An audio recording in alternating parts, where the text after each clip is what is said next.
Hello friends, एक बार फिर से बहुत बहुत स्वागत है आप सभी का हमारे इस यूट्यूब चैनल मेरे टारगेट पे। तो फ्रेंड्स, आज हम लोग लेके हैं कक्षा 10वीं बोर्ड परीक्षा के लिए बिहार बोर्ड का मॉडल पेपर में सामाजिक विज्ञान में हम लोग 48 ऑब्जेक्टिव क्वेश्चंस को देखने वाले हैं। और ये आपका सामाजिक विज्ञान का पहला मॉडल पेपर है और इसमें जो है ना आपका 48 ऑब्जेक्टिव क्वेश्चंस जो रहेगा ना, यहाँ पे आपका 2021 में बोर्ड परीक्षा में यहाँ से आपका प्रश्न आने वाला है। तो ये पहला मॉडल पेपर है और आपका डेली रोज शाम 6 बजे लाइव क्लास होगा। तो उससे पहले हमारे चैनल पर नए हैं ना, तो चैनल को सब्सक्राइब करके बेल आइकन को प्रेस जरूर कर देना और जल्दी से वीडियो को लाइक कर दीजिए। तो देखते हैं आज का पहला प्रश्न। तो फ्रेंड्स, यहाँ पे देखिए आज का जो पहला प्रश्न है कि यूरोपीय सभ्यता का पालन किसे कहा जाता है। तो देखिए वीडियो को आप थोड़ा भी स्किप नहीं कीजिएगा। वीडियो स्किप कर देते हैं, मॉडल पेपर देखने से क्या होता है कि आपको पता चलता है कि आप कितने लेवल तक पहुंचे हुए हैं। ठीक है, अगर आप कमजोर स्टूडेंट हैं तो इस वीडियो को शुरू से लेकर आखिरी तक देखिए। और आपके मैट्रिक बोर्ड परीक्षा में ना मॉडल पेपर से बहुत सारे प्रश्न जो होते हैं ना मॉडल पेपर से ही आते हैं। तो यूरोपीय सभ्यता का पालन जो है ना किसे कहा जाता है, तो यहाँ पे हमारा option number D right answer हो जाएगा।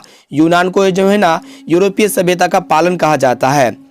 अब देखिए यहाँ पे दूसरा प्रश्न क्या कह रहा है कि 1917 की रूसी क्रांति के समय किस जार का शासन था। तो फ्रेंड्स, 1917 की रूसी क्रांति के समय जो है ना निकोलस द्वितीय का शासन था। यहाँ पे option number D right answer हो जाएगा। अब आइए देखिए यहाँ पे तीसरा प्रश्न। ये भी प्रश्न बहुत ही महत्वपूर्ण है कि वियतनाम में रहने वाले फ्रांसीसी नागरिकों को क्या कहा जाता है। तो फ्रेंड्स, जो होता है ना वियतनाम में जो रहता है उस फ्रांसीसी नागरिक को हम लोग क्या कहते हैं। ऑप्शन ए में आपका दिया हुआ है सिलोन, बी में है मिलोन और सी में आपका दिया हुआ है किलोन और डी में आपका दिया हुआ है इनमें से कोई नहीं। तो यहाँ पे जो है ना हमारा option number C right answer हो जाएगा, कोलोन कहते हैं। अब देखिए यहाँ पे चौथा प्रश्न। ये भी प्रश्न बहुत ही महत्वपूर्ण है। एक एक प्रश्न को अच्छी तरह से देखिए, अच्छी तरह से अपना स्टडी को ग्रो करते हुए चलिए। देखिए यहाँ पे क्या कह रहा है कि किस खनिज को उद्योगों की जननी माना गया है। तो फ्रेंड्स, ये प्रश्न बहुत इंपॉर्टेंट है, इसलिए जो है ना इस मॉडल पेपर पर हम लोग इंक्लूड किए हैं। तो इसको भी अच्छी तरह से याद कीजिए। तो देखिए यहाँ पे जो है ना किस खनिज को हम लोग उद्योगों की जननी कहेंगे, तो यहाँ पे option number C right answer हो जाएगा। यानी कि लोहा को जो है ना हम लोग उद्योगों की जननी कहते हैं। अब आइए अगला प्रश्न देखते हैं। तो देखिए अभी फ्रेंड्स, हमारा जो पांचवा प्रश्न है क्या कर रहा है कि गोंडवाना समूह के कोयले का निर्माण हुआ था। तो फ्रेंड्स, गोंडवाना समूह के जो कोयले का निर्माण हुआ था ना वो आपका 20 वर्ष पहले हुआ था। यहाँ पे option number A right answer हो जाएगा। अब देखिए यहाँ पे छठा प्रश्न कि भारत में किस प्रकार की कृषि की प्रधानता है। तो फ्रेंड्स, भारत में जो है ना किस प्रकार की कृषि की प्रधानता है, ये भी प्रश्न काफ़ी महत्वपूर्ण है। इस मॉडल पेपर में जो है ना हम लोग महत्वपूर्ण प्रश्न इंपॉर्टेंट प्रश्न को देख रहे हैं। ठीक है, इसलिए आप जो है ना वीडियो को थोड़ा भी स्किप नहीं कीजिएगा और अपना एक क्वेश्चन को अपना जवाब देते जाइए और कमेंट बॉक्स में बता दी जाइए कि इतना का इतना आंसर होगा। अब देखते हैं इसका आंसर कि भारत में किस प्रकार की कृषि की प्रधानता है। ऑप्शन देख लेते हैं। तो देखिए यहाँ पे ऑप्शन ए में आपका दिया हुआ है जीवन निर्वाह कृषि। तो यहाँ पे जो है ना हमारा option number A right answer हो जाएगा, जीवन निर्वाह कृषि। यानी कि भारत में जो है ना जीवन निर्वाह कृषि पाया जाता है। अब देखिए यहाँ पे सातवां प्रश्न है। ये प्रश्न भी बहुत ही इंपॉर्टेंट है कि इनमें सत्ता की साझेदारी का एक सही लाभ क्या है। तो फ्रेंड्स, जो है ना सत्ता की साझेदारी का जो सही लाभ होता है वो आपका समुदायों के मध्य टकराव में कमी होता है। यहाँ पे option number C right answer हो जाएगा। अब देखिए यहाँ पे आठवां प्रश्न। ये भी प्रश्न काफी महत्वपूर्ण है कि नगर निगम के मुख्य प्रशासक को कहा जाता है। तो फ्रेंड्स, नगर निगम के मुख्य प्रशासक को जो है ना हम लोग नगर आयुक्त कहते हैं। यहाँ पे जो है ना हमारा ऑप्शन नंबर डी बिल्कुल से उत्तर हो जाएगा, नगर आयुक्त। अब देखिए यहाँ पे नेक्स्ट प्रश्न कि जीवन की भौतिक गुणवत्ता का सूचक है। तो फ्रेंड्स, जीवन की भौतिक गुणवत्ता का सूचक क्या होते हैं। यहाँ पे देखिए, यहाँ पे ऑप्शन ए में आपका दिया हुआ है जीवन प्रत्याशा, बी में दिया हुआ है शिशु मृत्यु दर और सी में आपका दिया हुआ है मौलिक साक्षरता और डी में है इनमें सभी। यानी कि यहाँ पे जो है ना जीवन भौतिक गुणवत्ता का जो सूचक होता है ना, जीवन प्रत्याशा होता है, शिशु मृत्यु दर होता है और इसके साथ साथ मौलिक साक्षरता होता है। कहने का अर्थ है कि इनमें से सभी बातें क्या है, सूचक है। Option number D right answer हो जाएगा। अब आइए अगला प्रश्न देखते हैं। तो फ्रेंड्स, यहाँ पे देखिए हमारा जो 10वां प्रश्न है ये भी प्रश्न काफी महत्वपूर्ण है कि मुद्रा के प्रमुख कार्य है। तो फ्रेंड्स, मुद्रा का जो प्रमुख कार्य होता है ना वो आपका विनिमय का माध्यम होता है और मूल्य का मापक होता है और इसके साथ साथ मूल्य का संचय भी होता है। यानी कि यहाँ पे option number D right answer हो जाएगा इनमें सभी। अब आइए देखिए यहाँ पे नेक्स्ट प्रश्न कि मेजिनी का संबंध किस संगठन से था। तो फ्रेंड्स मेजिनी का जो संगठन था ना वो आपका कार्बोनेरी संगठन से था। यहाँ पे ऑप्शन नंबर बी हमारा राइट आंसर हो जाएगा। अब देखिए यहाँ पे नेक्स्ट प्रश्न कि रूस में जार का अर्थ क्या होता है। तो फ्रेंड्स रूस में जो जार का अर्थ होता है ना वो आपका रूस का सम्राट होता है। यहाँ पे जो है ना हमारा option number D right answer हो जाएगा, रूस का सम्राट। अब आइए अगला प्रश्न देखते हैं। देखिए यहाँ पे 93 प्रश्न, ये भी प्रश्न काफी महत्वपूर्ण है कि हुआ आंदोलन किस प्रकृति का था। तो यहाँ पे जो है ना हमारा option number D right answer हो जाएगा। ये हुआ आंदोलन जो है ना एक क्रांतिकारी धार्मिक प्रकृति का था। अब देखिए यहाँ पे 14वां प्रश्न क्या कह रहा है कि भारत में खिलाफत आंदोलन शुरू हुआ। तो फ्रेंड्स यहाँ पे जो है ना भारत में जो खिलाफत आंदोलन शुरू हुआ था यह आपका 1920 ईस्वी में हुआ था। Option number A right answer हो जाएगा। अब देखिए यहाँ पे 15वां प्रश्न, ये भी प्रश्न बहुत ही महत्वपूर्ण है कि 1917 ईस्वी में भारत में पहला जूट मिल किस शहर में स्थापित हुआ था। तो फ्रेंड्स 1917 ईस्वी में जो है ना भारत में पहला जूट मिल जो स्थापित हुआ था वो आपका कोलकाता शहर में सबसे पहले स्थापित हुआ था। यहाँ पे जो है ना हमारा option number A right answer हो जाएगा। अब आइए देखिए यहाँ पे 16वां प्रश्न कि पूंजीपति वर्ग के द्वारा किस वर्ग का शोषण हुआ। तो देखिए यहाँ पे ऑप्शन ए में आपका दिया हुआ है श्रमिक वर्ग, बी में है मध्यम वर्ग और सी में आपका दिया हुआ है कृषक वर्ग और डी में आपका दिया हुआ है इनमें सभी, उपर्युक्त सभी। तो फ्रेंड्स यहाँ पे जो है ना पूंजीपति वर्ग के द्वारा किस वर्ग का शासन हुआ था वो आपका इनमें से सभी हो जाएगा, यानी कि ऑप्शन नंबर डी यहाँ पे राइट आंसर हो जाएगा। अब आइए अगला प्रश्न देखते हैं। तो देखिए अभी फ्रेंड्स हमारा जो 17वां प्रश्न है ये भी प्रश्न काफी महत्वपूर्ण है, इसको भी अच्छी तरह से देखिए। क्या कह रहा है कि प्राचीन काल में किस स्थल मार्ग से एशिया और यूरोप का व्यापार होता था। तो फ्रेंड्स पहले के जमाने यानी कि प्राचीन काल में जो होता था ना किस स्थल मार्ग से एशिया और यूरोप का व्यापार होता था, सूती मार्ग या फिर रेशम मार्ग या फिर उत्तर पथ या फिर दक्षिण पथ। तो यहाँ पे जो है ना हमारा option number B right answer हो जाएगा, रेशम मार्ग। अब देखिए यहाँ पे हमारा जो नेक्स्ट प्रश्न क्या कर रहा है कि गुटेनबर्ग ने सर्वप्रथम पुस्तक की छपाई की, यानी कि गुटेनबर्ग ने ना सबसे पहले कौन सी पुस्तक की छपाई की थी। तो यहाँ पे जो है ना हमारा जो 18 का राइट आंसर हो जाएगा वो आपका बाइबल हो जाएगा। Option number D right answer है। अब देखिए यहाँ पे 19वां प्रश्न, ये भी प्रश्न काफी महत्वपूर्ण है कि राष्ट्रपति के नाम से किसे जाना जाता है। तो फ्रेंड्स आप सभी को पता होगा कि राष्ट्रपति के नाम से जो है ना किसे जाना जाता है। तो यहाँ पे जो है ना हमारा option number B correct answer हो जाएगा, महात्मा गांधी। अब देखिए यहाँ पे 20वां प्रश्न क्या कह रहा है कि कौन सा सामाजिक वर्ग बुद्धिजीवी वर्ग के रूप में उभर कर आया। तो यहाँ पे जो है ना आप सभी को 4 ऑप्शन दिया हुआ है और आप सभी को बताना है कि कौन सा सामाजिक वर्ग जो है ना बुद्धिजीवी वर्ग के रूप में उभर करके सामने आया था। तो यहाँ पे मध्य वर्ग हो जाएगा, यानी कि यहाँ पे मध्य वर्ग बुद्धिजीवी वर्ग के रूप में उभर करके आया था। Option number D right answer हो जाएगा। अब आइए अगला प्रश्न देखते हैं।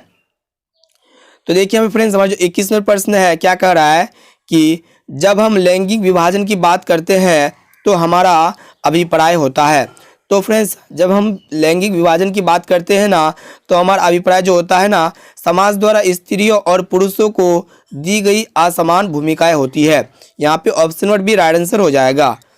अब आइए देखिए यहाँ पे 22वां प्रश्न क्या कह रहा है कि निम्नलिखित में कौन संघ राज्य की विशेषता नहीं है। तो फ्रेंड्स यहाँ पे जो है ना हमारा जो option number C right answer हो जाएगा। इकहरी शासन व्यवस्था जो होता है ना संघ राज्य की विशेषता नहीं होता है, यानी कि 22 का ऑप्शन नंबर सी बिल्कुल करेक्ट आंसर है। अब आइए देखिए यहाँ पे 23वां प्रश्न, ये भी बहुत ही महत्वपूर्ण है कि बिहार में संपूर्ण क्रांति का नेतृत्व किसने किया। तो फ्रेंड्स आप सभी को एक क्वेश्चन का आंसर पता होगा ही कि बिहार में जो है ना संपूर्ण क्रांति का तो नेतृत्व किया था ना जयप्रकाश नारायण ने किया था, यानी कि यहाँ पे option number D right answer हो जाएगा, जयप्रकाश नारायण। अब आइए अगला प्रश्न देखते हैं। अब देखिए यहाँ पे 24वां प्रश्न, ये भी बहुत ही महत्वपूर्ण है। क्या कह रहा है कि इनमें से कौन सी एक बात लोकतांत्रिक व्यवस्था के अनुरूप नहीं है। तो ये प्रश्न हम लोग जो है ना कल के वीडियो में देखे थे और आप सभी को पता होगा कि इसका राइट आंसर क्या होगा। अगर पहले वाले वीडियो देखे हैं ना तो 24 का राइट आंसर क्या होगा, और आप हमें जरूर कमेंट बॉक्स में बताना कि ये 24 का जो है ना कौन सा सही उत्तर होगा। अब देखिए यहाँ पे 25वां प्रश्न, ये भी प्रश्न बहुत ही महत्वपूर्ण है कि भारत एक लोकतांत्रिक राज्य है, निम्नलिखित में यहाँ पे किसमें यह घोषणा की गई। तो फ्रेंड्स भारत जो है ना एक लोकतांत्रिक राज्य है और ये जो घोषणा किया गया था ना प्रस्तावना का किया गया था। यहाँ पे option number A right answer हो जाएगा, प्रस्तावना। अब आइए देखिए हमें नेक्स्ट प्रश्न देखते हैं। तो फ्रेंड्स यहाँ पे देखिए 26वां प्रश्न क्या कह रहा है कि किस लोकसभा चुनाव के बाद महिलाओं की भागीदारी 10% से अधिक हुई। तो यहाँ पे जो है ना 15वीं लोकसभा चुनाव के बाद जो है ना महिलाओं की जो भागीदारी हुआ था ना 10% से भी अधिक हो गई थी। Option number B right answer हो जाएगा। अब आइए अगला प्रश्न देखते हैं। तो देखिए अभी फ्रेंड्स हमारे जो 27 नंबर प्रश्न यहाँ पे क्या कह रहा है कि निम्नलिखित में से कौन राष्ट्रीय दल नहीं है। तो यहाँ पे जो है ना हम लोग ऑप्शन देख लेते हैं कि कौन कौन जो है ना राष्ट्रीय दल है। तो देखिए यहाँ पे ऑप्शन ए में आपका दिया हुआ जनता दल, बी में है DMK और सी में है लोक जनशक्ति पार्टी और डी में आपका दिया हुआ भारतीय जनता पार्टी। यहाँ पे जो है ना राष्ट्रीय दल हो जाएगा आपका भारतीय जनता पार्टी यानी कि BJP। Option number D right answer है। अब देखिए यहाँ पे 28 नंबर प्रश्न यहाँ पे क्या कर रहा है कि लोकतंत्र का प्राण किसे कहा गया है। तो फ्रेंड्स यहाँ पे जो है ना राजनीतिक दल को हम लोग लोकतंत्र का प्राण कहते हैं। Option number A right answer हो जाएगा राजनीतिक दल। अब देखिए यहाँ पे नेक्स्ट प्रश्न है कि भारत में संघ एवं राज्यों के बीच अधिकारी का विभाजन कितनी सूचियों में हुआ है। तो फ्रेंड्स भारत में संघ एवं राज्यों के बीच जो अधिकारियों का विभाजन हुआ है ना वो आपका 3 सूचियों में हुआ है, जो कि option number A right answer हो जाएगा 3। अब देखिए यहाँ पे 30वां प्रश्न ये भी बहुत ही महत्वपूर्ण है। क्या कह रहा है कि निम्नलिखित में कौन लोकतंत्र में रंगभेद के विरोध नहीं थे। यहाँ पे कह रहा है कि कौन जो है ना लोकतंत्र में रंगभेद के विरोधी नहीं थे। ऑप्शन ए में दिया हुआ है आपका मार्टिन लूथर किंग, बी में है महात्मा गांधी और सी में आपका दिया हुआ है ओलंपिक धावक टोनी स्मिथ एवं जॉन कॉलर्स और डी में आपका दिया हुआ जेड गुडी। तो यहाँ पे जो है ना लोकतंत्र में रंगभेद के विरोधी कौन नहीं थे, जेड गुडी। Option number D correct answer हो जाएगा। अब आइए अगला प्रश्न देखते हैं। तो देखिए फ्रेंड्स हमारा जो 31वां प्रश्न है ये भी काफ़ी महत्वपूर्ण है, इसको भी अच्छी तरह से याद रखिए। देखिए हमें क्या कह रहा है कि सासाराम नगर का विकास हुआ था, यानी कि आप सभी को बताना है कि सासाराम जो नगर का विकास हुआ था ना वो आपका कौन सा युग में हुआ था। तो यहाँ पे सासाराम नगर का विकास हुआ था आपका मध्य युग में। Option number A right answer हो जाएगा मध्य युग। अब आइए देखिए यहाँ पे 32वां प्रश्न क्या कह रहा है कि अविभाजित बिहार में निम्नलिखित में कौन एकमात्र नियोजित नगर था। तो देखिए अविभाजित जब बिहार विभाजित नहीं हुआ था ना तो उस समय कौन एकमात्र नियोजित नगर था। तो यहाँ पे जो है ना 32 का जो सही उत्तर हो जाएगा जमशेदपुर। अब आइए देखिए यहाँ पे नेक्स्ट प्रश्न क्या कह रहा है। 33वां प्रश्न बहुत ही महत्वपूर्ण है कि पटना हवाई अड्डा का नाम क्या है। तो फ्रेंड्स ये भी काफ़ी महत्वपूर्ण है। तो देखिए पटना हवाई अड्डा का जो नाम है ना जयप्रकाश अंतर्राष्ट्रीय हवाई पतन है। Option number A right answer हो जाएगा। अब देखिए यहाँ पे नेक्स्ट प्रश्न देखते हैं। देखिए यहाँ पे फ्रेंड्स 34वां प्रश्न ये भी काफ़ी महत्वपूर्ण है कि बिहार में रज्जू मार्ग कहाँ है। तो अगर आप सभी को पता होगा कि बिहार में जो है ना रज्जू मार्ग कहाँ है तो यहाँ पे ऑप्शन दिया हुआ है। ऑप्शन ए में आपका दिया हुआ है बिहार शरीफ, बी में है राजगीर और सी में है गया और डी में आपका दिया हुआ बांका। तो फ्रेंड्स बिहार में जो रज्जू मार्ग है ना वो आपका कहाँ पे है, राजगीर में है। Option number B right answer हो जाएगा राजगीर। अब आइए अगला प्रश्न देखते हैं। अब आइए देखिए हमें 35वां प्रश्न है, ये भी प्रश्न काफ़ी महत्वपूर्ण है कि क्या कह रहा है। देखिए यहाँ पे कि बिहार में खनिज तेल की संभावना है।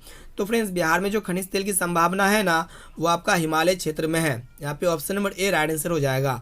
अब देखिए यहाँ पे 36वां प्रश्न है, क्या कह रहा है कि कोवर झील स्थित है। तो फ्रेंड्स ये कोवर झील जो स्थित है ना ये आपका बेगूसराय जिला में स्थित है, या इसका option number C right answer हो जाएगा।